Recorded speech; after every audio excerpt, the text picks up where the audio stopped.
Good morning. भौतिक विज्ञान की क्लास में आप सभी का स्वागत है। लास्ट लेक्चर में हम माइकलसन व्यतिकरण मापी में फ्रिंज प्रतिरूप पढ़ रहे थे कि माइकलसन व्यतिकरण मापी में M1 और M2 दर्पणों की स्थितियां अगर अपन चेंज करते हैं तो हमें किस प्रकार से फ्रिंजें प्राप्त होती हैं, कैसे हमें सरल रेखाएं प्राप्त होती हैं, किस प्रकार से अतिपरवलयाकार प्राप्त होती हैं और किस प्रकार से हमें वर्ताकार फ्रिंजें प्राप्त होती हैं। ठीक है, ये स्थिति हम पढ़ रहे थे। इस बार इस लेक्चर में हम माइकलसन व्यतिकरण मापी प्रयोग की सहायता से क्या-क्या ज्ञात कर सकते हैं, किन-किन चीज़ों में उसका उपयोग कर सकते हैं, वो अपन पढ़ेंगे। यानी माइकलसन व्यतिकरण मापी के अनुप्रयोग हम पढ़ने जा रहे हैं। माइकलसन व्यतिकरण मापी के अनुप्रयोग, एप्लीकेशंस ऑफ माइकलसन इंटरफेरोमीटर। अपने यहाँ सिलेबस में उसके महत्वपूर्ण जो एप्लीकेशंस है, वो निम्न है। पहला हम क्या कर सकते हैं, माइकलसन व्यतिकरण मापी की सहायता से उससे हम एक वर्णीय प्रकाश की तरंग दैर्ध्य ज्ञात कर सकते हैं। ठीक है, एक वर्णीय प्रकाश की तरंग दैर्ध्य ज्ञात कर सकते हैं। Determination of wavelength of monochromatic light. जो भी प्रकाश स्रोत हम प्रयुक्त करते हैं माइकलसन व्यतिकरण मापी में, वो मोनोक्रोमेटिक सामान्यतः अपन यूज करते हैं ताकि व्यतिकरण प्रतिरूप हमें क्या मिले, स्पष्ट रूप से प्राप्त हो। उसकी तरंग दैर्ध्य कितनी होती है वो अपन देखो सामान्य तौर पे कैसे ज्ञात कर सकते हैं।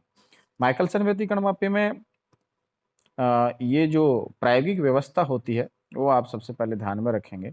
इस प्रायोगिक व्यवस्था में ये प्रकाश स्रोत हम काम में लेते हैं। ये वाला प्रकाश स्रोत है। इस प्रकाश स्रोत से प्रकाश किरणें लेंस में से गुजरने के पश्चात समांतर अपने पास यहाँ प्राप्त होती हैं और फिर इस प्लेट पी पर गिरती हैं। ठीक है? प्लेट पी पर गिरने के पश्चात क्या होता है, यहाँ बिंदु ओ पर हमारे पास ये जो ओ पॉइंट होता है, इस ओ पॉइंट पर हमारे पास आंशिक अपवर्तन की घटना से तो हमें ये बाहर वाली मिल जाती है और परावर्तन से हमें परावर्तित प्रकाश किरण प्राप्त होती है। ठीक है, इस प्रकार से हमें ये प्रकाश किरणें प्राप्त होती है। प्रकाश किरण जो अपवर्तित होती है इस प्लेट से, वो इस प्रतिकारी प्लेट में से भी 2 बार गुजरती है और यहाँ इस दर्पण की से जाकर के वापस भी रिफ्लेक्ट होके आती है। दूसरी वाली प्रकाश किरण इधर जाकर के इस M1 से रिफ्लेक्ट होकर के आती है। फिर ओ के बाद वाले इस क्षेत्र में दोनों क्या होती हैं, अध्यारोपित होती हैं। ये हम देख रहे थे। हमने ये भी देखा था कि सामान्य स्थितियों में ये जो प्रकाश किरण M2 की तरफ जाती है, रिफ्लेक्ट होकर वापस आती है, वो प्रकाश किरण, और जो M1 की तरफ जाकर रिफ्लेक्ट होकर आती है, वो प्रकाश किरण सामान्यतः बराबर पथ तय करती है। ठीक है? और दर्पण M1 और M2 के बीच की डिस्टेंस जो थी, वो हम कितनी देख रहे थे? D अपन देख रहे थे।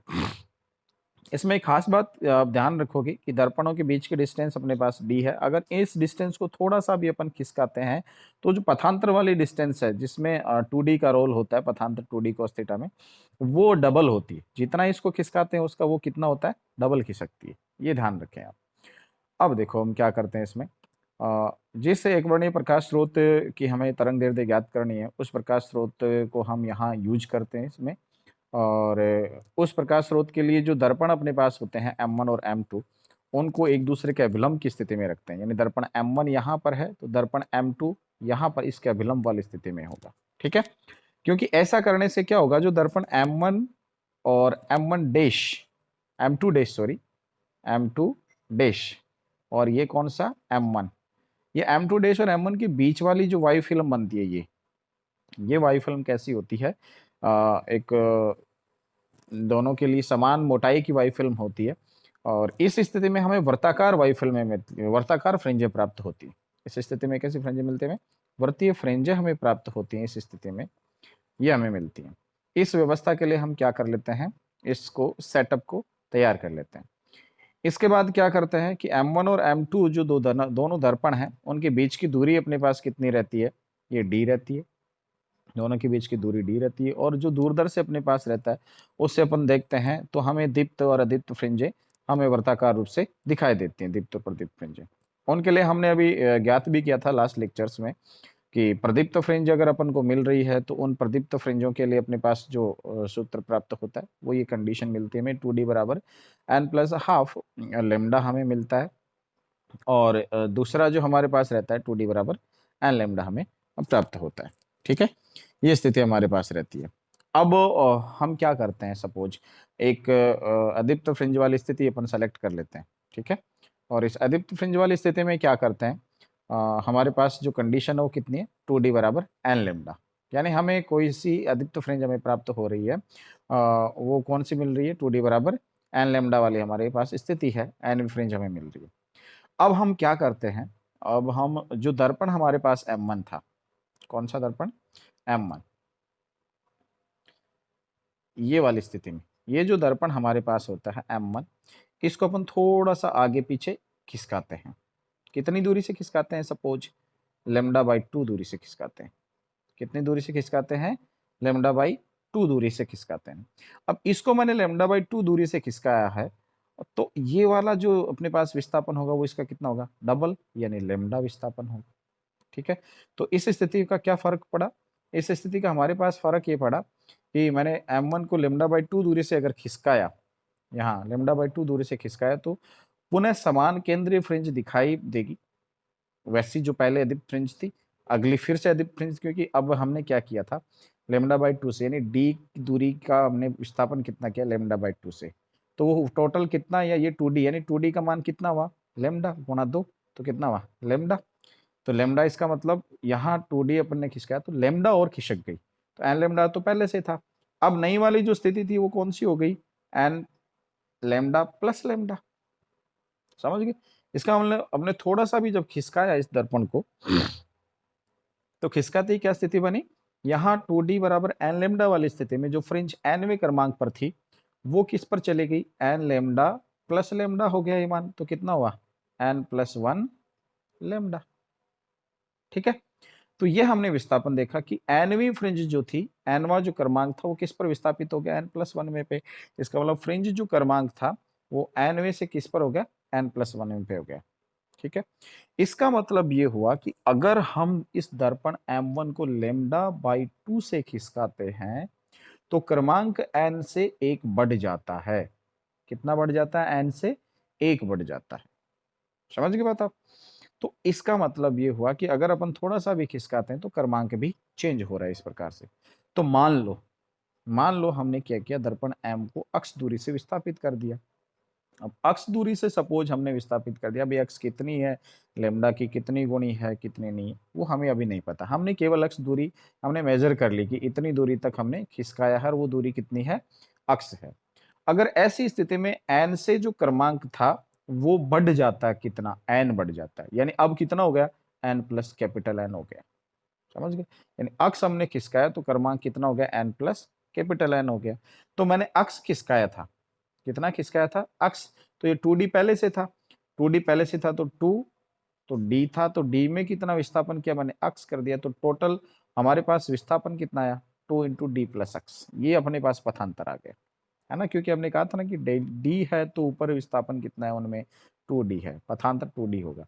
अगर हम अक्ष और जोड़ रहे हैं इसमें, d प्लस अक्ष हो गया तो इसका डबल होगा 2dx प्लस एक्स, ये किसके बराबर होना चाहिए, nवें क्रमांक से कहां तक चला गया मान, n से n प्लस n तक चला गया लेमडा, ये इसके बराबर होना चाहिए, वो हमने यहाँ कर भी रखा है। तो 2d कितना, 2 इंटू डी प्लस एक्स कितना हुआ, n plus capital n into lambda, ये स्थिति अपने पास आ गई। अब इसमें हम क्या कर सकते हैं, समीकरण नंबर 3 में से 2 को घटा दें, तो 2 से घटा 2d घट जाएगा, बच गया कितना, एन एक्स बराबर एन लेमडा, 2x बराबर एन लेमडा बच गया। यहाँ से हमने क्या ज्ञात कर लिया, लेमडा ज्ञात कर लिया। तो यहाँ से अपन क्या कर सकते हैं, लेमडा का मान ज्ञात कर सकते हैं। अब ये अक्ष कहाँ से आएगा, अक्ष तो हमने क्या कहा कि दर्पण को खिसकाया है हमने, कितना खिसकाया वो अपन मेजरमेंट कितना अपना अक्ष है, इसका मतलब ये हुआ कि ये तो अपन वहां से मेजर कर सकते हैं अपरेटस से। ठीक है, एन एन इसका मतलब कितना खिसका, कितने पे चलेगी जो फ्रिंज, जैसे 5वीं फ्रिंज मिल रही थी, अब कितने नंबर पे आ गई वो, अब 10वें पे आ गई, तो 5 प्लस 5 यानी 5 क्रमांक से खिसक गई वो। समझ के बात आप, ये वाली अपने पास स्थिति थी। हम जब खिसकाते हैं इसको तो हमें पता चलता है, हम काउंट कर सकते हैं उसमें कि 1 2 3 4 5 कौन से नंबर की फ्रिंज आ गई है। ठीक है, इतना खिसकाने पर इतने नंबर की फ्रिंज, अधिक फ्रिंज हमें प्राप्त हो रही है, तो ये स्थिति होती है। तो हम क्या कर सकते हैं कि माइक्रोमीटर पेज जो लगा रहता है, उस माइक्रोमीटर पेज की सहायता से हम अक्ष ज्ञात कर लेते हैं और केंद्र पर कितनी फ्रिंजें विस्थापित हुई हैं, एन, वो हम क्या कर सकते हैं, काउंट कर सकते हैं। काउंट करके दोनों मान जब यहाँ रखेंगे, यहाँ रखते हैं अपने पास किसका मान आ जाएगा, लेमडा का मान आ जाएगा। तो इस प्रकार माइकलसन व्यतिकरण मापी की सहायता से हम क्या ज्ञात कर सकते हैं, जो एक वर्णीय प्रकाश स्रोत हम प्रयुक्त करते हैं उसकी तरंग दैर्ध्य ज्ञात कर सकते हैं। ये इसका पहला अनुप्रयोग था। दूसरा अनुप्रयोग क्या है, दूसरे अनुप्रयोग में अपन देखते हैं। दूसरा अनुप्रयोग बहुत अच्छा है। दो निकटवर्ती स्पेक्ट्रमी रेखाओं की तरंग दैर्ध्यों का अंतर ज्ञात करना। आपने देखा होगा कि जो फाइन स्ट्रक्चर हमें प्राप्त होती है उसमें हमें कई बार डबलेट्स भी मिलते हैं। डबलेट्स यानी अपने पास एक ही स्पेक्ट्रम में रेखा बहुत पास पास स्थित दो स्पेक्ट्रम में रेखाओं का कॉम्बिनेशन होती है। जैसे एग्जाम्पल के तौर पर हमारे पास सोडियम लाइट होती है, तो सोडियम की जो पीली रेखाएं होती हैं वो डबलेट्स होती हैं। उनमें 5890 एंगस्ट्रॉम और 5896 एंगस्ट्रॉम, ये दो तरंग दैर्ध्य की प्रकाश किरणें प्रकाश तरंगे बहुत पास पास होते हैं। इनके बीच का डिफरेंस कितना होता है? लगभग 6 एंगस्ट्रॉम होता है। तो सामान्य उपकरण अपने पास हैं जो है वो मेजर नहीं कर पाते, उनकी सुग्राह्यता से क्या रहती है? बाहर रहती है बात। तो ऐसी जो स्थितियां होती हैं स्पेक्ट्रमी रेखाओं में अंतर वाली, उनमें अलग-अलग यानी एक स्पेक्ट्रम में रेखा दिखती है सामान्य तौर पर हमें वो, लेकिन उनमें जब विभेदन करते हैं हम तो हमें पता चलता है कि ये तो वास्तव में फाइन स्ट्रक्चर है। तो उस कंडीशन में तो एक से ज्यादा रेखाएं हैं, उनके बीच डिफरेंस कितना होगा? है बहुत पास-पास, इसलिए बहुत कम डिफरेंस है ना। जैसे यहाँ एग्जांपल के तौर पर 6 एंगस्ट्रॉम है, इसलिए बहुत पास-पास होने के कारण हम सामान्य तौर पर उनको विभेदित नहीं कर पाते। उसमें ये जो माइकलसन इंटरफेरोमीटर है वो बहुत ही उपयोगी साबित हो सकता है। इसमें अपन क्या कर सकते हैं? इसमें मान लिया सपोज अपने पास जो प्रकाश है प्रयुक्त, उसमें डबलेट्स हैं, डबलेट्स हैं और वो डबलेट्स हैं उनकी तरंग दैर्ध्य कितनी है? सपोज एक की लैम्डा 1 है और दूसरी की लैम्डा 2। यहाँ लैम्डा 1 लिखा गया, इसका मतलब है यहाँ लैम्डा 2 है, ध्यान देना, ये मिसप्रिंट हुआ है। लैम्डा 1 और लैम्डा 2 है, दोनों तरंग दैर्ध्य अपने पास आ गई। अब हम कह रहे हैं कि दोनों का अंतर कितना है? लैम्डा 1 और लैम्डा 2, वो हमें ज्ञात करना है, जो कि बहुत ही कम होता है। सामान्य तौर पर जो अपने पास मेजरमेंट के उपकरण होते हैं वो इसको डिटेक्ट करने में असमर्थ होते हैं। तो ऐसी स्थिति में हम क्या करते हैं? ऐसी स्थिति में हमारे पास जो माइकलसन इंटरफेरोमीटर है उसमें हम M1 और M2 दोनों को इस स्थिति में व्यवस्थित करते हैं। यानी स्थिति कौन सी है? 90 डिग्री वाली, आगे मिलाएं तो 90 डिग्री बनता है। इस स्थिति में M1 और M2 की क्या पोजीशन रहती है? M1 अपने पास ऐसा रहता है, M1 और M2 डैश, ये हमें ऐसा मिलता है। तो ये बीच वाला जो भाग होता है ये एयर फिल्म होती है। इसमें हमारे पास फ्रिंजें मिलती हुई, फ्रिंजें बनती हुई हमको दिखती है। और फ्रिंजें कैसे मिलती है? इसमें वर्ताकार दिखती है। कैसे फ्रिंजें मिलती है हमें? वर्ताकार। तो हम सबसे पहले क्या करते हैं, इस माइकलसन इंटरफेरोमीटर में M1 और M2 को दोनों को क्या करते हैं? एक दूसरे के लंबवत लेते हैं, लंबवत लेकर के वर्ताकार फ्रिंज हमें प्राप्त करते हैं। ठीक है, वो जो वर्ताकार फ्रिंज प्रतिरूप हमें मिल जाएगा, उसके बाद हम क्या करते हैं?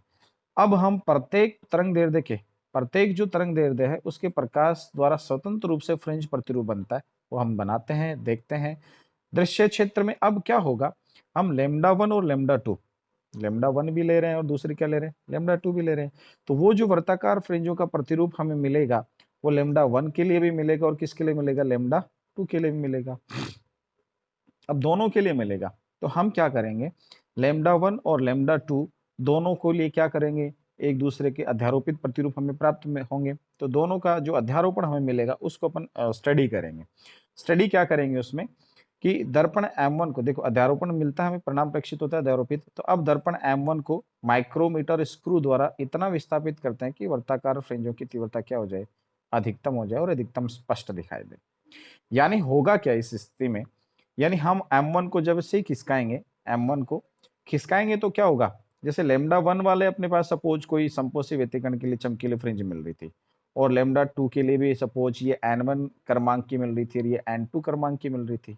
तो सपोज कोई स्थिति हमें मिलेगी कि लैम्डा 1 वाली M1 को जैसे ही खिसकाएंगे तो लैम्डा 1 वाले प्रकाश का जो वेवलेंथ है उसका जो प्रकाश है उसके N1 वाले क्रमांक का चमकीला भाग, यहाँ चमकीली फ्रिंज हमें यहाँ मिल रही है वर्ताकार। सपोज हमने इसको खिसकाया तो इस स्थिति में कोई कॉम्बिनेशन ऐसा बन गया कि लैम्डा 2 जो तरंग दैर्ध्य है उस प्रकाश के N2वें क्रमांक की चमकीली फ्रिंज इसके साथ संपाती हो गई। समझ गए? तो दोनों चमकीली फ्रिंज मिलेंगी तो क्या मिलेगा हमको? वहां अधिकतम तीव्रता मिलेगी। ऐसी स्थिति होगी तो अधिकतम तीव्रता वाली ये स्थिति हमारे पास मिल गई। तो सपोज N1 वाली इसके लिए भी तो N1 plus half into lambda 1, ये हो गया इसके लिए। तो पथांतर का मान 2D के बराबर, D किसका है तो, और दूसरे के लिए कितना हो गया? N2 plus half into lambda 2। ये हमारे पास शर्त संतुष्ट हो गई। ठीक है, कि हमने M1 को खिसकाया था सपोज D से खिसकाया तो हमारे पास टोटल विस्थापन यानी टोटल पथांतर कितना हुआ? 2D। उस पथांतर के लिए हमारे पास लैम्डा 1 वाली का N1 क्रमांक की चमकीली फ्रिंज और लैम्डा 2 के लिए कौन सी? N2 भी चमकीली फ्रिंज एक साथ संपाती हो जाते हैं।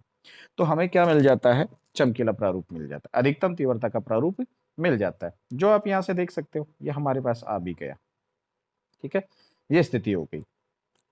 अब क्या करते हैं, अब दोबारा से हमने ये स्थिति मिल गई, एक बार मिल गई, अब दोबारा से हम क्या करते हैं, दोबारा से ये जो दर्पण है अपने पास, कौन सा M1, इस M1 को फिर से खिसकाते हैं।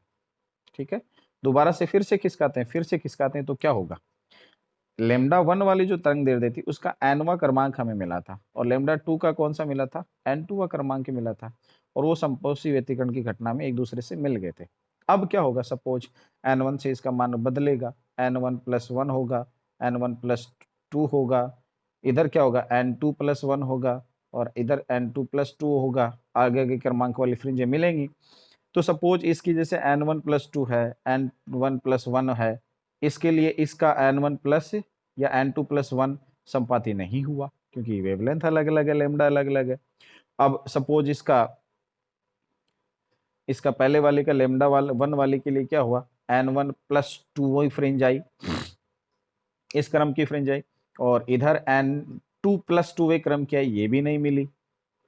ऐसे चलते चलते सपोज n1 वाले की सपोज nवे क्रम की फ्रिंज थी, है ना, वो दूसरे वाले जो n2 थी, है ना, उसकी n प्लस 1वीं इस क्रम की फ्रिंज से संपाती हो गई, ऐसा हो गया। सपोज इसके आगे जाके 5वीं और इसके आगे जाके 6वीं, ऐसा हो सकता है। जैसे यहाँ तीसरी तीसरी मिल गई, सपोज या तीसरी चौथी मिल गई, यहाँ कैसा हुआ, तीसरी चौथी मिल गई। अब आगे चलें तो इसकी सपोज चौथे क्रम का 5वीं से संपाती नहीं हुआ, समझ गई बात आप। यानी यहाँ इसका तीसरा लैम्डा वन वाले का तीसरे क्रम की फ्रिंज थी, शुरुआत में सपोज वो चौथे से क्या हुई थी, संपाती हो गई थी, ये शर्त हमें मिल गई थी। अब हम कह रहे हैं कि यहाँ क्या हो, सपोज इसकी चौथी पे जाएं तो ये 5वीं नहीं मिलेगी, इसके 5वीं पे जाएं तो 6ठी नहीं मिलेगी, थोड़ा थोड़ा अंतर रहेगा ना। इसलिए ये जो जब चौथी 5वीं पर 6ठी पे ऐसे जाते हैं, इधर से चौथी 5वीं 6ठी पे जाते हैं, तो ये जो प्रतिरूप होता है, जो हमें स्पष्ट दिख रहा था अधिकतम वाला, यह अब अधिकतम नहीं, ये धुंधला होता जाता है। धुंधला होता होता क्या हो जाता है, एकदम अस्पष्ट हो जाता है, एकदम क्या हो जाता है, अस्पष्ट हो जाता है। अब पुनः क्या होगा, हम आगे बढ़ते जाएं, जैसे 4 5 6 तक आ गए थे, λ1 4 λ2 तक 6 तक आ गए, फिर सपोज इसके 7वें क्रम के 6ठे क्रम की थी, इसके 7वें की नहीं मैच है, इसके 7वें क्रम की इसके 8वें की मैच नहीं हो पाई, फिर सपोज आगे जाते जाते ये वापस से प्रतिरूप जो धुंधला था, स्पष्ट हो गया था क्लियरली, वो वापस से थोड़ा थोड़ा थोड़ा थोड़ा ब्राइट होना शुरू होता है। सपोज इसके 9वें क्रम की थी, वो इसके 10वें क्रम के से क्या हो गई, संतुष्ट हो गई, यानी कॉन्साइड कर गई। और इस स्थिति में फिर से पथांतर इस प्रकार से हो गया कि फिर से स्पष्ट प्रतिरूप बन गया एकदम से, यानी फिर से संपोषी वाली स्थिति होगी दोनों के लिए। इसकी जो चमकीली फ्रिंज 9वीं थी, वहीं इसकी 10वीं चमकीली फ्रिंज की स्थिति बन रही है। तो इसलिए अपन क्या कह सकते हैं कि सपोज इसके λ1 वाले तरंग दैर्ध्य के लिए n1 पहले मिला था, और λ2 के लिए n2 पहले मिला था, इस क्रमांक की फ्रिंजें हमें मिल गई थी। n1 किसके साथ कॉन्साइड की थी, n2 के साथ। अब सपोज ये n1 को मैंने n खिसकाया, n प्लस n खिसकाया, और इस n2 को कितना खिसकाया, n2 प्लस n प्लस 1 इतना खिसकाया, तब जाकर के इसके nवीं और इसके n प्लस 1वीं ये कॉन्साइड हुई है। तो ऐसी स्थिति में सपोज मैंने दर्पण को खिसकाया कितना, अक्ष दूरी से, कितने से खिसकाया दर्पण को, अक्ष से, तो इसके करस्पॉन्डिंग विस्थापन कितना हुआ, 2x, 2x विस्थापन हुआ। तो पहली λ1 वाली के लिए तो क्या हुआ, समीकरण हो गया 2x, पहले λ1 वाले के लिए समीकरण क्या हो गया, λ1 के लिए 2x बराबर n इंटू λ1, और जो अपने पास λ2 था उसके लिए क्या हो गया, 2x बराबर n प्लस 1 इंटू λ2। अब ये हो गया, समझ गए बात आप। इसका मतलब ये दोनों बराबर हैं, दोनों बराबर हैं, तो ये राशियां भी क्या हो गई, बराबर। ये राशियां बराबर हैं, तो यहां से अपन क्या कर सकते हैं, n लेमडा बराबर n प्लस 1 λ2, तो यहाँ से n को इधर ले आए तो n λ1 माइनस λ2 बराबर λ2 हो गया।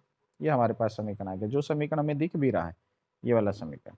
ठीक है, अब ऊपर वाले समीकरण से क्या हो गया, 2x बराबर n लेमडा था, तो यहाँ से n की वैल्यू कितनी है, 2x अपॉन लेमडा। ये n की वैल्यू हम यहाँ रख देंगे, वापस से यहाँ रखेंगे तो कितना होगा, λ1 माइनस λ2 बराबर λ2 अपॉन n। अब n का मान रखेंगे 2x अपॉन λ1, तो यहाँ रख दिया तो ये वैल्यू आ गई, तो λ1 माइनस λ2 कितना आ गया, λ1 माइनस λ2 बराबर λ1 λ2 अपॉन 2x आ गया।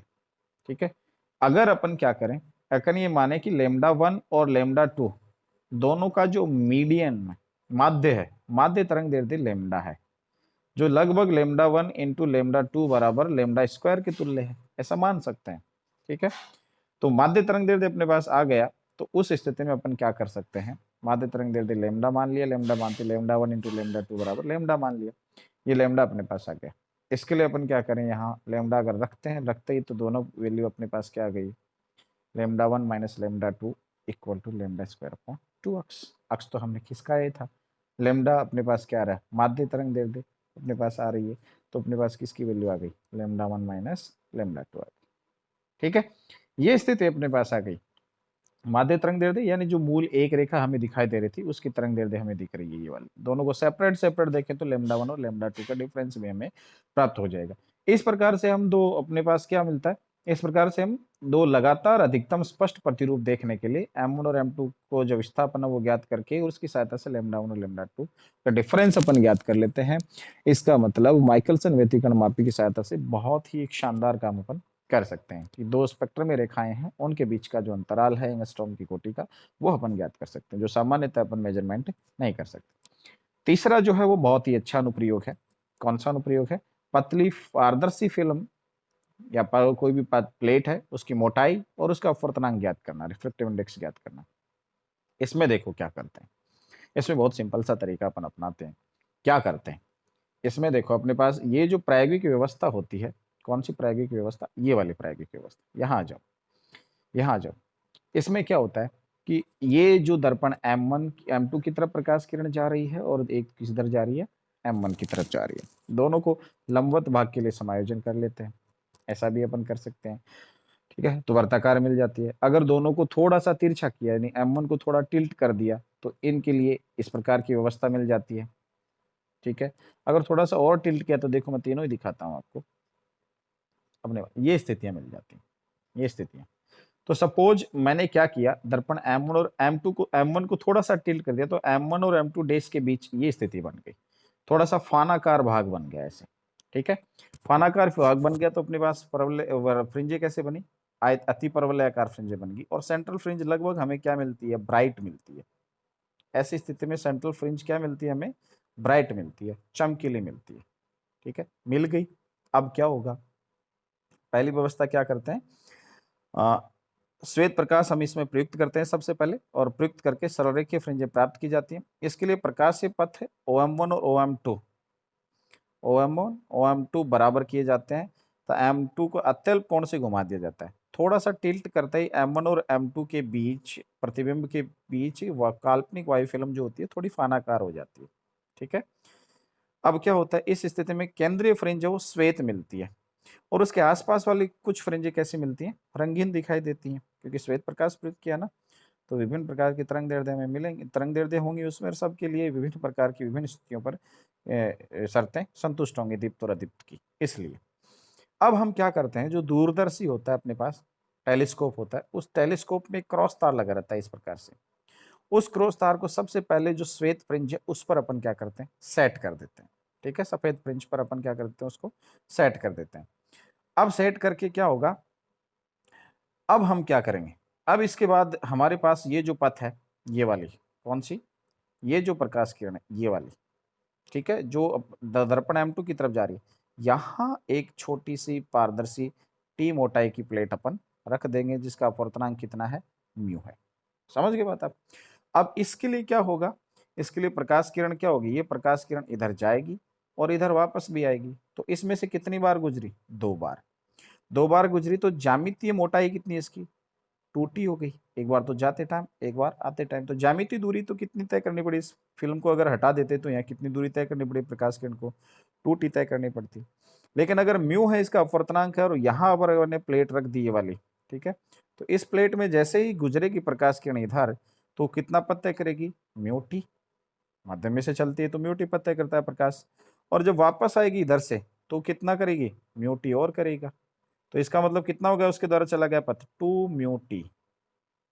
तो प्रकाश का अब कितना अगर अपन प्लेट रख देते हैं टी मोटाई और म्यू अपवर्तनांक की, तो प्रकाश किरण को कितना चलना पड़ेगा, 2 म्यू टी, और वरना कितना चलना पड़ता, 2T। तो डिफरेंस कितना होगा दोनों में, दोनों में डिफरेंस कितना हुआ वो देखो। दोनों में डिफरेंस यानी पहले तो कितना चला था, अब कितना चला 2 म्यू टी, पहले कितना 2t, घटाओगे तो कितना आ जाएगा 2t कॉमन आ गया μ-1। ये अपने पास क्या आ गया, पथांतर आ गया एक तरह से, दोनों में डेल्टा आ गया। ठीक है, ये तो 2μ-1 इंटू टी। इतना प्रकाश से पथ बढ़ जाता है, कौन सी किरण का, जो M2 दर्पण की ओर जाती है उसका। तो ये पथांतर बढ़ जाता है। कब बढ़ता है ये पथांतर हमारे पास, जब टी मोटाई की हम प्लेट रख देते हैं। ठीक है, अब हम क्या करते हैं, अब ये रखते पथांतर उत्पन्न हो गया तो फ्रेंजे भी क्या हो गई, अव्यवस्थित हो गई। फ्रेंजे भी क्या हो गई, इधर उधर खिसक गई। तो क्रॉस तार जो हमने रख रखा था श्वेत फ्रिंज पर, वो अब खिसक गया, श्वेत फ्रिंज अब खिसक गई। खिसक गई तो अब क्या करते हैं, अब जो दर्पण M1 है ना, उसको ऊपर नीचे फिर क्या करते हैं, खिसकाते हैं। तो एक तरफ जैसे खिसकाया, मैंने सपोज अक्ष दूरी खिसकाया, अक्ष दूरी खिसकाते ही ये जो अपने पास श्वेत फ्रिंज थे वापस किस पर आ गई, क्रॉस तार पर आ गई। ठीक है, अब वापस क्रॉस तार पर श्वेत फ्रिंज आ गई, इसका मतलब अक्ष दूरी तक खिसकाया तो विस्थापन कितना हुआ, टोटल पथांतर कितना हुआ 2x। वो ये 2x किसके बराबर होगा, जो पहले उत्पन्न हो गया था 2μ-1 इंटू टी, ये इसके बराबर होगा। ठीक है, ये इसके बराबर कर दिया हमने, इसका मतलब ये पथांतर कितना हुआ 2μ-1 इंटू टी, 2x के बराबर हो गया। यहाँ से हम t का मान रख सकते हैं, यहाँ म्यू है ध्यान रखना, ये अक्स अपॉन μ-1 है, यहाँ थोड़ा गलत लिखा गया है, मिसप्रिंट हुआ है, इसलिए चेक कर लेना है इसको। तो ये अपने पास क्या स्थिति बनेगी, 2 इंटू टी बराबर अक्स अपॉन μ-1। ठीक है, ये हमारे पास समीकरण आ गया यहाँ पे, ये इसकी मोटाई हो गई। अगर हमें म्यू का मान पता है, यहाँ म्यू का मान, ये म्यू होगा यहाँ, म्यू का मान अगर हमें पता है तो म्यू का मान यहाँ रख देते हैं। अक्स हमने खिसकाया, कितना हुआ हमें पता ही रहता है, उसे हम क्या ज्ञात कर सकते हैं, मोटाई ज्ञात कर सकते हैं। और अगर हमें मोटाई पता है तो उसकी सहायता से अपन म्यू का मान यहाँ से ज्ञात कर सकते हैं। तो इस प्रकार से हम क्या कर सकते हैं, वर्ताकार जो अपने पास सॉरी माइकलसन व्यतिकरण मापी है, उसकी सहायता से अपन किसी भी परत का पारदर्शी जो है उसकी मोटाई और उसका अपवर्तनांक ज्ञात कर सकते हैं। एग्जाम्पल के तौर पर हम क्या करते हैं, एग्जाम्पल देखते हैं। ये माइकलसन व्यतिकरण मापी है, उसमें यदि दर्पण को इतना खिसकाया है mm, तो आप इसको मीटर में कर ले, mm को मीटर में कर लिया हमने यहाँ पे। तो केंद्र से 20 फ्रिंजें लुप्त हो जाती हैं, तो कैपिटल N कितना हुआ 20। हम जानते हैं 2x बराबर कितना होता है, x खिसकाने पर n capital N into lambda हो जाती है। तो यहाँ से वैल्यू रख देंगे, x का दिया ही है, n का दिया, तो लेमडा का मान ज्ञात हो जाएगा, लेमडा का मान 49 मीटर। तो इस प्रकार से अपन क्या कर सकते हैं, माइकलसन व्यतिकरण मापी का बहुत सारे कामों में अनुप्रयोग काम में ले सकते हैं, बहुत सारी चीजें इसकी सहायता से ज्ञात कर सकते हैं। यह आपकी यूनिट लगभग समाप्त हुई। धन्यवाद।